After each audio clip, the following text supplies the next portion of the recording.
基于可见，阎连科要承认一个事实：如果人类见到一棵树，记忆就能记住这棵树，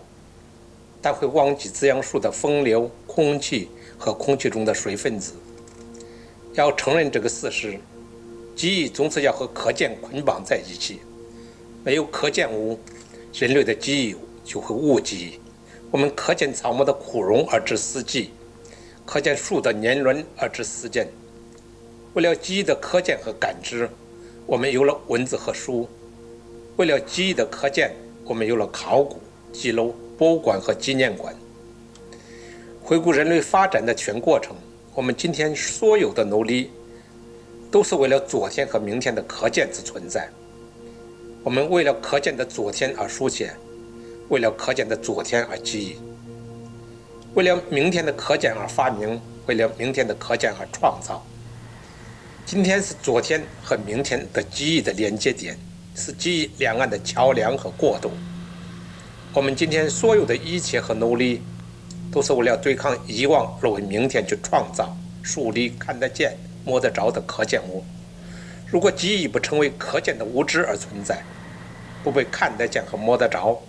那么记忆就会成为滋养树的空气和水分子，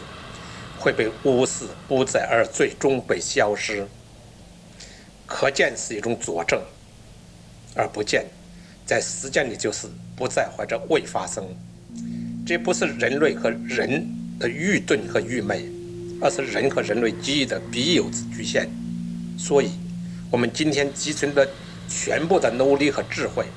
都寄托在明天的可见和能见上。今天所有与智慧相对的迟钝和愚笨，又都是对昨天无实物记忆的麻木和遗忘。如数千年来蔓延在人类的各种记忆和灾难，都因除了被时间抹平的坟墓外，没有其他的可见和存在。于是间，遗忘就来得更为彻底和有力，仿佛是枯树让沉漏在荷叶上的消失样。沉漏不在了，昨夜的黑暗也就不在了，留下的只还有当下的光明和温暖。至少我所在的国度和土地是这样，让记忆成为空白，让可见成为虚无，让看见成为梦幻。于是过去不在了，未来白茫茫的一片了。今天的人们就自然地盲从顺从了。眼下所有人的见都最终成了他人在你眼前的摆设和设计，而这种摆设和设计，无论它多么夸张、虚假和荒诞，当它没有实践的实物参照时，它就成了唯一的真实和可见，成了明天我们唯一的看见和存在，成了当下的过去、今天和未来。在当下，当一些书籍因为看得见而被下架时，我们已经看不见历史在哪了。当课本的看见被修订和重写时，我们便不再能知道昨天真正的发生和存在。今天的记忆没有看见可感的事物了，明天的可见就成为虚无缥缈的海市蜃楼了。那么当下之记忆就成为任人一手的存在了。它可以重塑过去的历史，也可以塑造可以想见的未来。在这儿，不是说谁掌握了过去，谁就掌握了未来，而是说谁拟受了今天的可见，谁就掌握了当下的记忆；谁掌握了当下的记忆，谁就掌握了明天的一切。而这一切又都是以当下最直观的可见为基础、为开端、为未来的轨道和火车头。因而今天全世界的人都在为当下的可见而努力、而奋斗，而尔虞我诈和不惜流血和牺牲。在现实的可见前，想象是无力的；在记忆的实物前，隐喻和象征是没有意义的。